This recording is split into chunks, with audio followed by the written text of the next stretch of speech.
Om Shanti. Good morning. क्या भरोसा है इस जिंदगी का, साथ देती नहीं ये किसी का।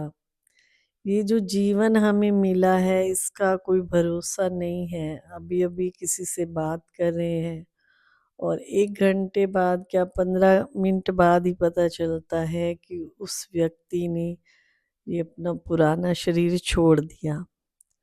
तो उस समय हमें यूं लगता है कि सुबह तो हमारी बात हुई थी और इतनी जल्दी वो चला गया। ऐसे एक जैसे फील सा होता है और खुद को भी ऐसे लगता है कि सचमुच इस जिंदगी का कोई भरोसा नहीं है।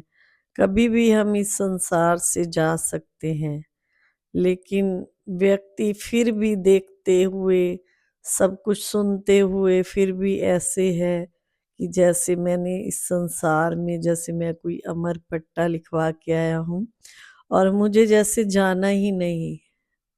अभी 2-3 दिन पहले ही परमपिता परमात्मा के महावाक्य थे कि बच्चे अपने समय और संकल्प को सफल करो, समय को कहीं भी व्यर्थ ना जाने दो। और देखा जाए तो हमारे 24 घंटे में से हमारे 16 घंटे ऐसे व्यर्थ में ही जाते हैं। 16 घंटे क्या 20 घंटे ही व्यर्थ में ही जाते हैं।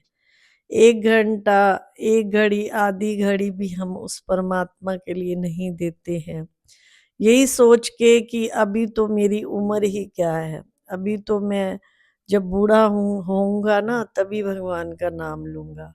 ये सोच सोच के हम अपनी जीवन जो है ऐसे व्यर्थ ही गवा रहे हैं। लेकिन हम देखते हैं कि हम छोटी सी लाइफ में बहुत कुछ देख लेते हैं, सुख भी देख लेते हैं, दुख भी देख लेते हैं, फिर भी अपने मन को समझाते नहीं है। समय सफल किसको कहते हैं? समय सफल ये नहीं कि आप काम धंधा छोड़ करके आप मंदिर में बैठे रहो 8 घंटा और वहां आप बैठ गए तो आपका समय सफल हो गया।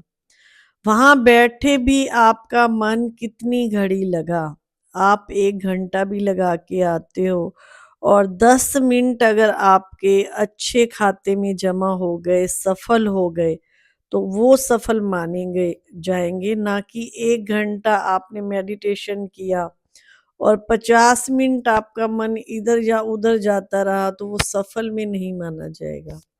इस इससे अच्छा तो जब व्यक्ति सोता है उस समय आपके कोई संकल्प नहीं चलते हैं, इधर उधर का कोई ध्यान नहीं जाता है, तो उसमें भी हमारे पाप कर्म नहीं बनते हैं। और अगर हम परमात्मा को याद करते समय अपना मन इधर उधर भटका रहे हैं तो हमारा समय जो है वो सफल नहीं हो रहा है।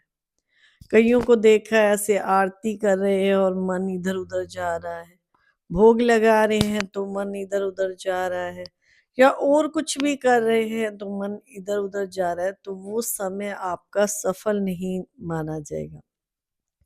समय तो हमने लगाया, लेकिन संकल्पों को हमने कितना मतलब पॉजिटिव सोचा उस समय, वो हमारा काउंट होता है।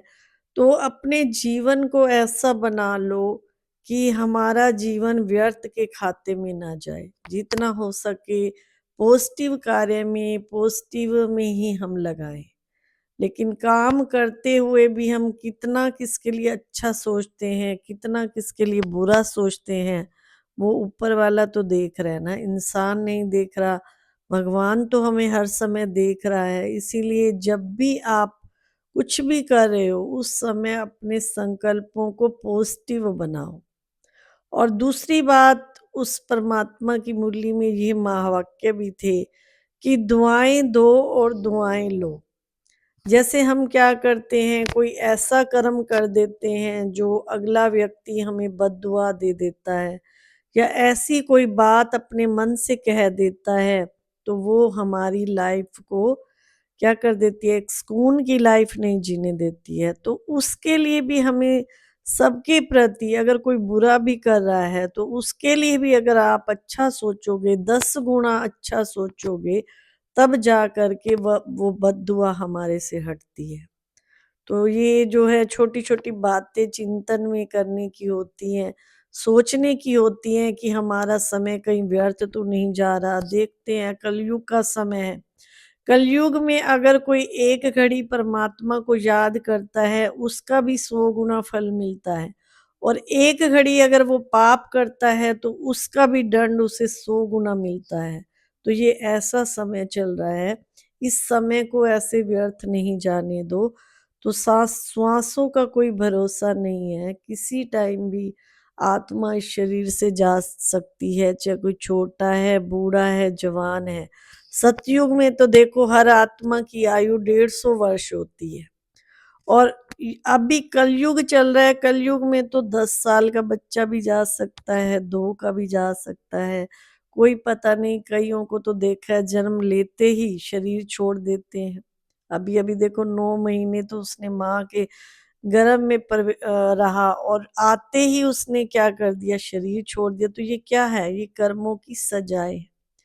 तो कर्मों की सजाओं से डरे, और जब हमें कर्मों की सजाओं की नॉलेज हो जाती है तो हम हर कर्म सोच समझ के करते हैं, और अंदर से लगता है कि हाँ, मुझे कुछ भी गलत नहीं करना है, सबके लिए अच्छा सोचना है, अच्छा ही करना है।